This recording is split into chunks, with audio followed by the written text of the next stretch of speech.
지금 우리 발전소에는 매년 한 20톤의 해결료가 들어가고 있는데 거기에 1%라고 하면 매년 한 200kg의 플루토늄이 사용 해결료에 포함돼서 발전소에서 한 기당 200kg이 지금 발생되고 있는 것입니다. 이거를 활용해야 되겠다. 일본은 속마음이 딴 데 있습니다. 하지만 우리는 우선 경제성과 안전성이 일관했기 때문에 여기에 대해서 큰 방지를 들지 않고 계속해 나왔습니다. 2100년 말까지 우리나라에서는 10만 톤이 생겼는데 그 10만 톤을 다 저장할 수 있는 양이 우리나라 지도에 파란색으로 보입니다. 이것만 하더라도 군이 2개, 3개가 합의해야 되고 가는 경로상에 많은 또 군이 또 합의를 해야 되고 하는 그러한 복잡한 문제입니다. 그런데 한미 원자력 협정에서는 이러한 사실들을 하나도 반영하지 않고 순전히 일본의 플루토늄 이카남이라고 하는 그런 일본 마드를 따라서 핵주권론이라고 하는 기술 개발, 대처리 기술을 우리가 확립을 하겠다 하는데 일편단심으로 지금 그것을 밀어붙이니까 미국하고 협상이 마지막까지 대화가 안 되고 있다. 북한 핵 문제와 우리의 원자력 평화적 이용은 아무 관계가 없다고 생각합니다. 그렇지만 미국에서 비약산 협상 대표단은 자기의 아젠다 속에 비약산이 자기 일이니까 한국의 농축 재처리에 대한 비약산 임플리케이션이나 북한의 문제는 똑같이 생각하는 것 같습니다. 그래서 이 사람들이 북한 핵위기가 극도로 고조된 상태에서 한국과 농축 재처리 허용 문제를 표현한 것에 대해서 굉장히 큰 부담감이 있습니다.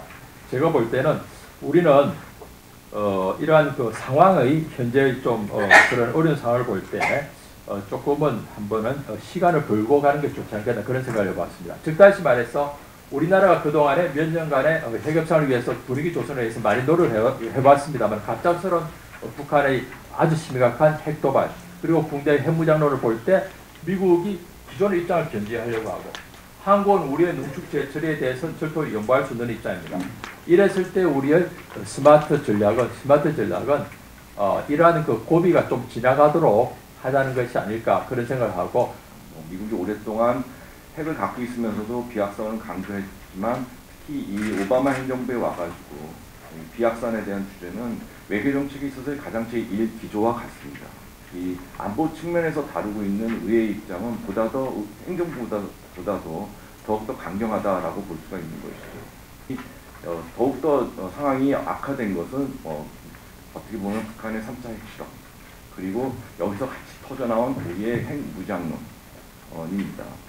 분명히 그 어느 때보다 무르익었던 상황 이런 상황을 놓치고 지금에 와서 박근혜 정부에서 한미관계가 다시 이제 새롭게 어떠한 그 전략적 상황으로 가는 상황 속에서 이 문제를 처음에 끄집어내는 것은 한미 간에 있어서의 그 동맹 간에 있어서의 어떤 갈등 첫 단추로서는 상당히 좋지 않은 주제일 가능성이 있다고 생각합니다. 역대 정부에서 우리가 그 국력을 핵무기 개발로 쏟기 위한 어떠한 형태의 정책적, 예산 차원의 정치적인 변화도 없었다는 겁니다. 20년 넘게. 이것이야말로 우리의 비핵정책의 정당성, 타당성, 확고함을 보여주는 더할 나위 없는 좋은 그 확고한 증거가 아니겠느냐 겁니다. 지금 국제사회에서 제기되고 있는 의심, 소위 그 NPT라는 체제 하에서 그 의심에 대해서 우리가 충분히 고려를 해야 되겠으나 이것을 절대적인 것으로 하고 우리가 주눅들거나 위축되거나 그럴 필요는 좀 없다라고 생각합니다. 상당히 과학기술적으로 경제적으로 우리에게 많은 그 부와 혜택을 줄 수 있는 그 선의의 기술이기 때문에 이 원자력 개정 협상 이 문제는 정치 외교적인 접근보다는 우리가 굳이 애를 써서 과학, 기술적, 통상적 접근을 강조해야 된다라고 생각합니다.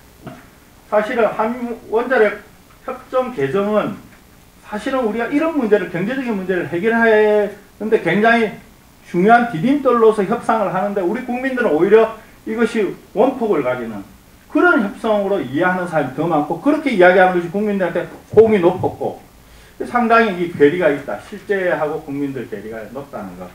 그래서 이런 문제를 좀 더 정부에서 본격적으로 나서서 이미 이렇게 되는 거 저는 공론화를 좀 더 열심히 해가지고 실상을 좀 알려가지고 국민들한테 동의를 얻어야 된다. 그래서 2년 연장이라는 것은 결국 별다른 의미가 없고 2년 후에도 별 대안 없습니다. 박근혜 정부 3기 때입니다. 오히려 저는 지금이 호기가 아니냐. 이번에 박근혜 대통령 방미합니다. 저는 의제를 넣어서 한번 타결 좀 해봐야 됩니다. 지금 아주 시급하지도 않고 적절하지 않다라고 생각하지만 저는 생각이 틀립니다. 북핵이라든지 핵무장론이 나오고 이럴 때 적극적으로 임해가지고 한 번쯤 우리가 정상회담에서 결국 오바마 정부의 오바마 대통령과 우리 박근혜 대통령의 의지가 굉장히 중요하다고 생각합니다.